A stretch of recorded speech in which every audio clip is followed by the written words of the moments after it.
Hi, my name is Ashley Alcantara, and welcome to my Prompt 1 narrated presentation. So we're going to start with our standards.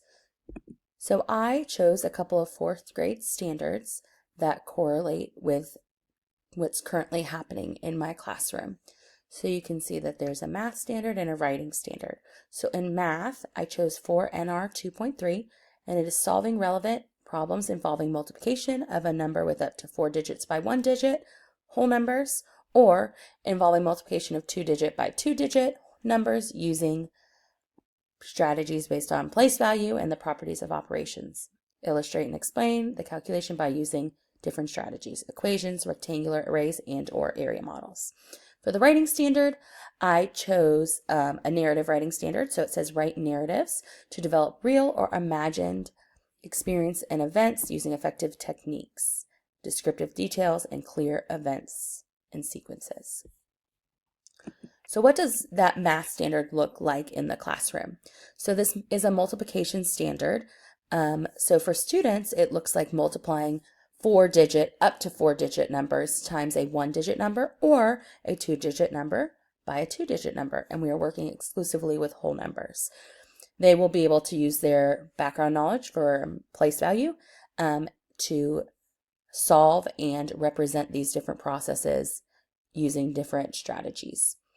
For teachers, we need to make sure that we understand that the multiplication strategies are based on those place value understandings and operations. So making sure that we lean into that when we're teaching students to use equations, arrays, and area models when solving multiplication problems. So you can see the examples, the 2 strategies that I focused on were the area model with a 4-digit by a 1-digit. You can see the attention to the place value. And then the partial product, again, 2-digit by 2-digit this time, but still paying special attention to that place value. For our writing standard, the narrative writing standard, this correlates with our Oregon Trail writing that we are doing in class. Students are creating their own diary entries of imagined experiences based on loosely some real events, right? So some facts that we've learned, we're integrating some of our social studies knowledge in this narrative writing. So for students with the narrative writing, they need to make sure they can write real or imagined stories using those narrative story techniques, like sequencing of events. And then teachers need to understand how a story structure works when they are showing their students, and be able to model and show students how to use those narrative writing techniques in implementing those story elements. So you can see we have an example of a diary entry that follows those narrative writing techniques. This is about a beginning of an adventure traveling on the Oregon Trail. So as we dive deeper into this, we need to understand what is pedagogical content knowledge. So PCK, or pedagogical content knowledge, is the specialized knowledge that we as educators have to make content understandable and engaging and relatable for our students. So it blends all of these effective teaching strategies that we've learned as educators throughout our time in education and in our pre-service programs. This allows us as educators to transform, when we have this content knowledge, transform some more complex tasks or strategies and concepts to something more relatable and teachable for our students. It is important that we are integrating our content knowledge with these pedagogical strategies. It allows us to give and deliver instruction that is both rigorous but also accessible to all of our diverse learners. And you can see that is from Talman in 2023. So how do I use this in my classroom? So I use pedagogical content knowledge in many different ways, making sure that as an educator, I am making some real-world connections for my students, and I'm unpacking the standards and making sure I understand what my students need to know. Of course, providing meaningful as well as timely feedback for my students, and then participating in some professional development, and of course, participating in planning lessons and creating unit pacing, as well as adhering to pacing from my district. Next, we'll talk about differentiation, because that is important as teachers for us to implement in our classrooms. Differentiation is a teaching strategy that allows educators to adapt their instruction to meet the needs of all of their students in our classroom, all the diverse needs, abilities, interests, all the genders, the different races, everybody that is in our classroom. It involves different opportunities for our students. Students have the opportunity to be differentiating, or teachers have the opportunity to differentiate content. So what students are learning, the process, how they are learning it, and the product, how they show that they have mastered the content, as well as making our learning environments perfect fits for as many students and all students as we can. So Smith and Chestnut talk about how differentiation fosters inclusion for our learners by addressing all the individual differences and stepping away from that one-size-fits-all teaching approach. Because as educators, we want to make sure that all of our students can be successful. How I use this in my classroom, I use flexible grouping, small groups. I conference one-on-ones with students in smaller settings. I use diagnostic screenings to help guide my instruction that are specific, that groups it for you and provide some lessons sometimes. I pace my lessons accordingly. I can scaffold assignments, and we have specific math programs in my county that specifically tailor to students' needs and their learning journey. So different learning approaches that I use in my classroom that pertain to differentiation and pertain to the pedagogical content knowledge are stations or learning centers, flexible and strategic grouping, and peer collaboration and learning. So these stations or learning centers are an opportunity for students to work with their peers on content that is provided by the teacher. The activities that they're completing are based on the student's needs. They can be flexible. They can change as needed. This allows students for a smaller setting to work collaboratively with their peers, right? This is a great way for students to learn from each other. They're expected to turn in their work, right, to be able to hold them accountable. That's important when they're not working directly with a teacher. I give my students a to-do list in order to ensure that the tasks are being completed. And then, of course, I can see based on the work that they're turning in how to determine some next steps. So you can see here is an example of the type of tasks that students are working on in their groups. This pertains to the math standard for my 4th grade standard that I chose. So this is an example of, during math groups, they are working together with their peers. For math, I do heterogeneous groups so that they can work together and support each other, and they're given tasks based on the current standards being taught in the classroom. Sometimes there are some review stations depending on the learner needs.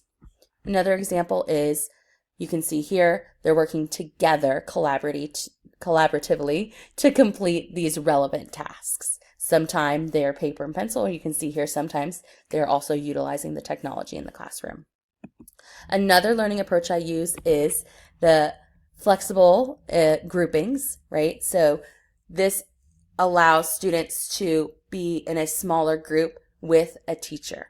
So they're teacher-led in various content areas throughout the day. These are strategic groups. These are more needs-based, whereas with the stations, I pay more attention sometimes to behavior. These are typically focused solely on need of students.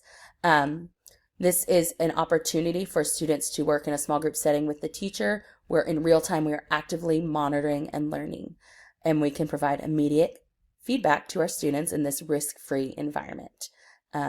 This is an opportunity for me as an educator to directly address individual student needs. So you can see some examples of the way that I can present these flexible strategic groupings here. This is what it looks like for my book clubs. You can see, so during small group reading instruction, they're grouped based on their reading needs and their reading levels. They work on the necessary skills in a text that is on their level. And you can see even within these groupings, they are working on different literature skills on a text that's accessible to them. For math groups, you can see here the to-do list that I referenced previously when we were working in small groups, but these groups are flexible. They very much change and shift around as needs be. So during the small group instruction, they're grouped based on both their formative and summative assessments. They complete 2 rounds of 20 minutes based on differentiated tasks. The last learning approach that I'm going to talk about is the peer collaboration and learning. So this is an opportunity for students to take ownership over their learning and to learn from one another and to be able to think critically and have academic discussions around the learning that they're doing. It is important when you're doing peer collaboration and learning to create an environment where it is a safe space, and this will allow students to feel more motivated and hold them accountable when they're responsible for learning and collaborating with their peers. It encourages engagement from all participants. And we know as educators, when you can explain something to somebody else, it shows that you've truly understood that content. So even though in this stage, teachers are no longer the deliverer of knowledge, they are the ones that are facilitating this learning. So you can see here a couple of examples. I like to use the vertical whiteboards, especially. This example is in math. I use it in ELA and math. This allows for students to collaborate in a large space, but also to share their learning and understanding with the peers, and it allows teachers to easily monitor and access it. And I also like to allow students to collaborate with technology. This is in real time, working together. This you can see here is an example of analyzing some primary sources from our Gold Rush unit. In looking at and reflecting on the evidence, I can see that there are clearly some areas that I need to improve as well as some strengths. So I know that I can work on implementing more differentiation instruction learning approaches in my ELA block. Like I don't do stations in ELA, and that could be a great way for me to strategically align some of the activities to target the specific skills and strategies that certain students need, and allow students to appropriately be challenged or supported as necessary. Right now, my time doesn't necessarily, my block doesn't allow for that time, but if done strategically, I could effectively implement that, especially in my ELA block. And then as far as strengths, I feel as though a lot of my strengths pertain to learning centers, especially in math and the small group instruction. I tailor those activities to student needs in both the learning centers and in my small groups, providing the appropriate amount of rigor for my students. My small groups in all subject areas, they're flexible, they're targeted, they're data-driven, and I'm able to create those intentional small groups. So in looking back on this, I was able to reflect on the different learning approaches in my classroom and how I can use differentiation using these learning approaches. So the stations, the strategic and flexible groupings, and the peer collaboration. All of these strategies help to create an engaging and effective learning environment. And you can see that based on the evidence provided. It supports all the learners in my classroom, the struggling, the on level, and those that are above level. The learning centers, focus on those targeted tasks, working with their peers while also staying accountable. Allows teachers to provide the necessary scaffolding for the different students in the classroom and allowing them to take some ownership of their learning when they're not directly with the teacher.